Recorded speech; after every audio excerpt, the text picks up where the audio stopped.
ये मशीनें पहली बार हमारा जो बायो प्लांट एनर्जी संयंत्र है बिजली बनाने का, उसके सौजन्य से ये मशीनें सारी आई हैं। और इनकी कीमत और क्षमता, जैसे आपको पता लगा कि एक मशीन 1 घंटे में 8 एकड़ तक की पराली का प्रबंधन कर देती है, तो बड़ी फास्ट गति से ये कार्य होगा और किसानों के लिए ये वरदान साबित होगा। ये पराली नहीं, ये सोना है। आज पराली की जो कीमत है, हमारे देश में चारे की भी कमी है और फ्यूल की भी कमी है, तो क्यों ना हम पराली का प्रबंधन करके हमारे देश को आगे बढ़ाएं और प्रगति में किसान भाई भी अपना योगदान दें। और जो ये सामाजिक कुरीति है आग लगाने वाली, इससे हम निजात पाना चाहते हैं। समाज की कुरीति को दूर करना हम सभी की जिम्मेवारी है और इसमें हम बढ़ चढ़कर हिस्सा लेंगे। और सभी कर्मचारी महोदय जो आने वाला 1.5 से 2 महीने का पीरियड है, इस यज्ञ आहुति में अपना आहुति जरूर डालें और इस प्रोग्राम को जरूर सफल बनाएं।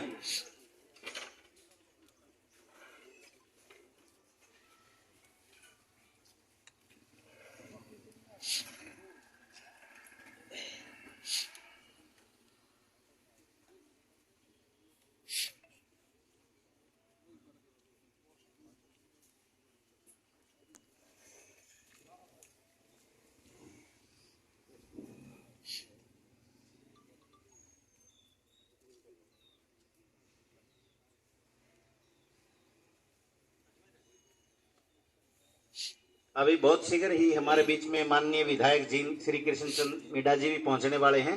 तब तक ये जो पराली है, इसका मैं आपको उदाहरण देके बताऊं। अपने ही पास के पड़ोस के जो कलायत गांव है, यहाँ पे जो वाटर टेबल था बहुत हाई आ गया था और कुछ भी उगना बंद हो गया था। वो सैलिनिटी की प्रॉब्लम आ गई थी। हमारे एडजॉइनिंग है, 15 किलोमीटर की दूरी पे है। उन जमीनों का जो सुधार किया है किसानों ने, इस पराली के साथ किया है। ये एग्जाम्पल है हमारे सामने। उन किसानों ने पराली मोल लेके कटाई करके और उसको खेत में डाल के सड़ाया है और उसके बाद वो सारी जमीनें वो फर्टाइल हो गई हैं और अच्छी पैदावार दे रही हैं। तो पराली के अंदर जो पोषक तत्व हैं, वो नाइट्रोजन है, फास्फोरस है, सल्फर है, पोटास है, ये सारी चीजें प्रचुर मात्रा में पाई जाती हैं। लेकिन अगर इसको जलाते हैं तो इससे सल्फर डाइऑक्साइड, कार्बन डाइऑक्साइड, ये जो गैसें ये हमारे स्वास्थ्य के लिए बहुत ज्यादा हानिकारक हैं।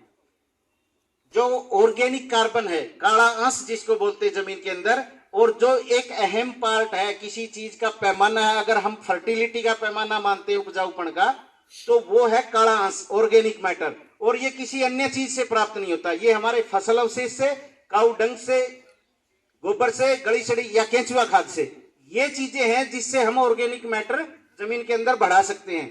आज का जो स्टेटस है, हमारी लैब जो चेक करती है, जो सॉइल हेल्थ कार्ड योजना चली हुई है, उसके अंदर हम जो देखते हैं, उसके अंदर जो फिगर आती है 0.2, 0.3, 0.35, कोई बिरला है जो फार्मर हर साल वो अपना देसी खाद का प्रयोग करता है, उसके अंदर 0.4 तक है। और जो इसका पैमाना है फर्टिलिटी का, वो 0.4 से कम है तो वो बिल्कुल पुअर और भूखी जमीन है। और 0.4 से 0.8 के बीच में अगर इसकी फिगर है तो वो दरमियानी जमीन है, पिछले दर्जे की जमीन है।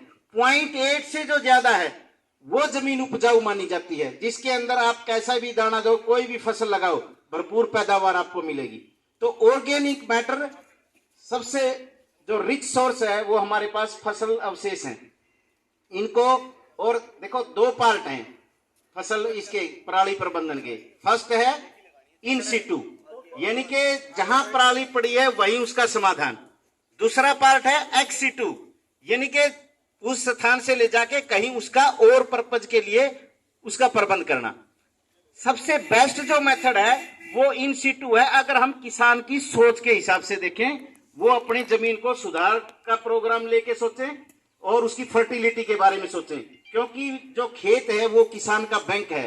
और जब कोई अपने बैंक में आग लगाता है तो ये सोच लो वो अपने पैर पे कुल्हाड़ी मार रहा, क्योंकि सारा जो खर्चा है किसान का वो उसी खेत से आता है। चाहे वो बच्चों की फीस है, चाहे आजीविका है, कपड़े हैं, उसके सारा खर्च खेत से ही आता है। और किसान अगर खेत में आग लगाता है, इसका मतलब ये है कि वो अपने घर में आग लगा रहा है।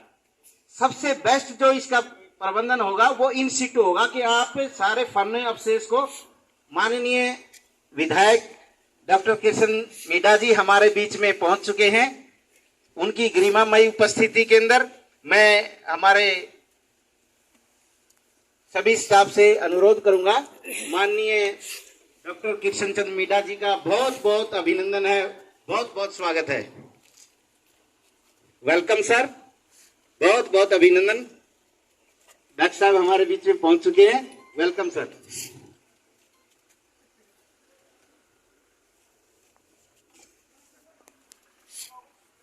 सबसे पहले मैं अनुरोध करूंगा हमारे उपनिदेशक महोदय जी से कि माननीय विधायक श्री डॉक्टर कृष्ण चंद्र मीणा जी का पगड़ी पहनाकर हार्दिक अभिनंदन करेंगे और हमारे जो एसडीओ साहबान हैं वो एस्कॉर्ट करेंगे, इनको पगड़ी पहना के स्वागत करेंगे। डॉक्टर गिरीश नागपाल जी, डॉक्टर बलजीत लाठर जी,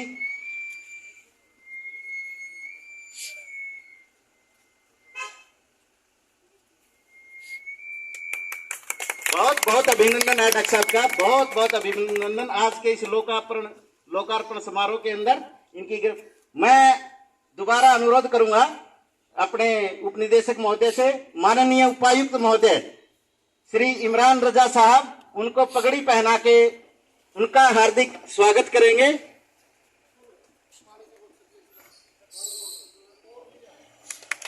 बहुत बहुत स्वागत है सर आपका, बहुत बहुत धन्यवाद। बड़े नेक कार्य के लिए हमारे विधायक जी, हमारे उपायुक्त महोदय हमारे बीच में उपस्थित हुए हैं। मैं माननीय डॉक्टर बलजीत लाठर से अनुरोध करूंगा, वो एसडीएम उचाना हमारे श्री गुलजार साहब का पगड़ी पहना के स्वागत करेंगे। धन्यवाद सर, बहुत बहुत अभिनंदन आप सभी का।